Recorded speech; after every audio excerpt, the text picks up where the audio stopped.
আগে ফ্রিজের মাথার ওপর শুধুমাত্র একটি ফ্লাওয়ার ভাস থাকতো, কিন্তু এখন সেই জায়গাটা রীতিমতো ডাস্টবিনে পরিণত হয়েছে।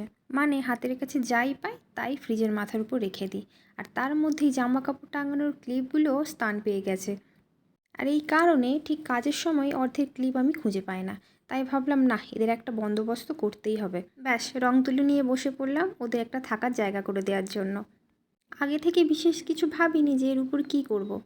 তাই যেমন মনে হলো তেমনই আঁকতে শুরু করে দিলাম। ওই যে প্রথমে একটা ইয়েলো দিয়ে বেস কালার করলাম, তার উপরে পিঙ্ক কালার দিয়ে আঁকিবুকি শুরু করলাম। জানি না এটা কতদিন টিকবে, তাই ডবল কোট দিইনি, একটা করে কোট দিয়ে ছেড়ে দিয়েছি।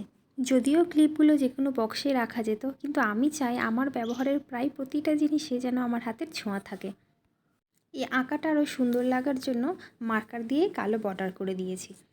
আপাতত এটুকু করার পর ভাবছি, না, কিছু একটা ফাঁকা ফাঁকা লাগছে, এর উপরে আরও কিছু একটা করা যেতে পারে। তাই ভাবলাম, না, এর গায়ে ছোট ছোট কালো কালো কয়েকটা তিল করে দিই। মানে মানুষের মুখে যদি দু একটা তিল থাকে মন্দ লাগে না বলুন? ঠিক তেমনই এর গায়েও তিল করার পরে কিন্তু বেশ কিউট লাগছে দেখতে।